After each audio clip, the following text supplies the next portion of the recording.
प्रियदर्शी महान मौर्य सम्राट अशोका विजयादशमीच्या समस्त बहुजन बांधवांना मनापासून हार्दिक हार्दिक शुभेच्छा। भावांनो, आपला समस्त धनगर बहुजन समाज एक उत्सव प्रिय समाज आहे।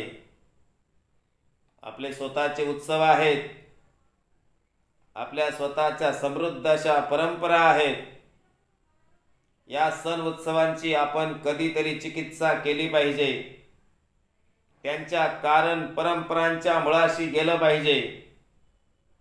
आज आपण जे सण उत्सव साजरे करतो ते आपल्या पूर्वजांनीच निर्माण केलेले सण उत्सव आहेत, पण इथल्या पुराण मतवाद्यांनी या सण उत्सवांना काल्पनिक आणि पौराणिक मुलामा देऊन या देशात शोषणाची व्यवस्था निर्माण केली।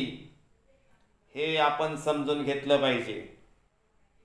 भावांनो, आपण नागपंचमी का साजरी करतो हे समजून घ्यायचं असेल तर नागवंशीय लोकांचा, नागवंशीय राजांचा इतिहास आपल्याला अभ्यासावा लागेल।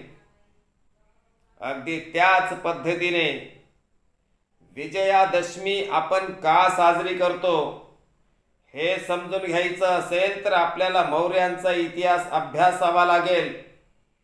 त्याशिवाय विजयादशमीचा इतिहास आपल्याला कळणार नाही। भावांनो, या दोन महत्त्वाच्या गोष्टी आहेत। पहिली गोष्ट, कलिंग युद्धात सम्राट अशोक राजाने विजय प्राप्त केला। विजय प्राप्त केल्यानंतर बरोबर 10व्या दिवशी सम्राट अशोक राजाने हिंसेचा त्याग करून अहिंसेची दीक्षा घेतली। पूजनीय भिक्षू महामोगलायन यांचे पुत्र भिक्षू तिस्स यांच्याकडून सम्राट अशोक राजाने दीक्षा घेतली। बुद्ध धम्माची दीक्षा घेतली, सत्य धम्माची दीक्षा घेतली आणि भारतात एक नव पर्व, समतेचं, मानवतेचं, अहिंसेचं, बंधुभावाचं, मंगल मैत्रीचं एक नव पर्व या देशात सुरू झालं। आणि हा दिवस विजयाचा दिवस म्हणून मोठ्या जल्लोषात साजरा झाला आणि पुढे हा दिवस अशोका विजयादशमी म्हणून साजरा करण्याची एक परंपरा या देशात निर्माण झाली। भावांनो, यातली दुसरी गोष्ट आपण समजून घेऊ।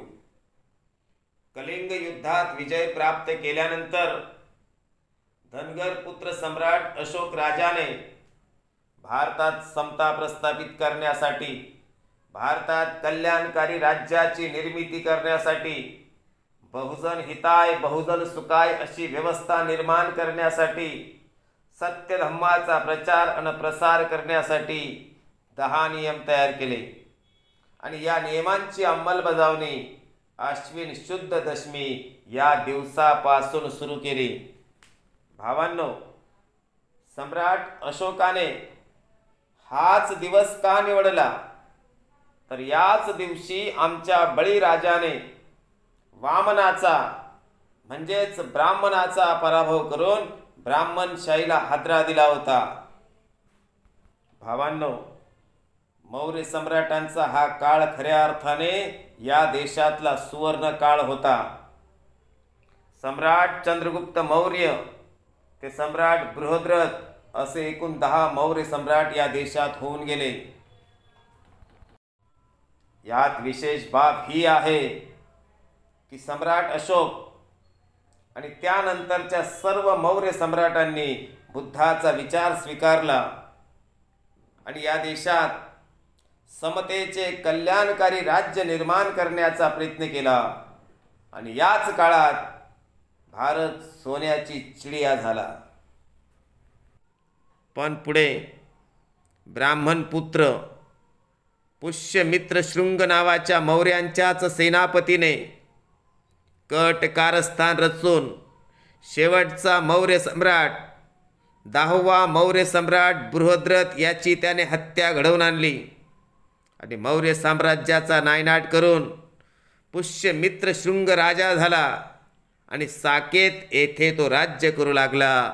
साकेत म्हणजेच आजची अयोध्या. मौर्यांचं राज्य बळकावल्यानंतर पुष्यमित्र शृंगाने अमानुष पद्धतीने सत्यधम्माचा प्रचार प्रसार करणाऱ्या बौद्ध भिक्खूंच्या कत्तली घडवून आणल्या. सत्यधम्माचा प्रभाव कमी करण्यात तो यशस्वी झाला आणि वेद प्रामाण्य मानणाऱ्या वैदिक धर्माला त्याने बळकटी मिळवून दिली. आमचे सर्व अधिकार हिरावले गेले आणि आम्हाला गुलाम बनवून सोडण्यात आले. भावांनो, पुष्यमित्र शृंगाच्या मनात मौर्य सम्राटांबद्दल कमालीचा द्वेष होता. त्याने सत्यधम्माचा प्रचार प्रसार करणाऱ्या मौर्य सम्राटांचा गौरवशाली इतिहास नष्ट करायला सुरुवात केली. अशोका विजयादशमीच्याच दिवशी त्याने 10 मौर्य सम्राटांना खलनायक ठरवण्यासाठी 10 तोंडी रावण बनवून जाळण्याची कुप्रथा निर्माण केली. ही 10 तोंडी रावण जाळण्याची प्रथा खोटी असून आमच्या गौरवशाली इतिहासाला कलंकित करणारी ही प्रथा आहे. ज्या पशुपालक मौर्य सम्राटांनी सत्यधम्माला तळहातावर तोलून धरले, त्या तमाम मौर्य सम्राटांचा घोर अपमान करणारी ही प्रथा आहे. ही प्रथा आपण थांबवली पाहिजे आणि अशोका विजयादशमी आपण सर्व बहुजन बांधवांनी थाटात साजरी केली पाहिजे.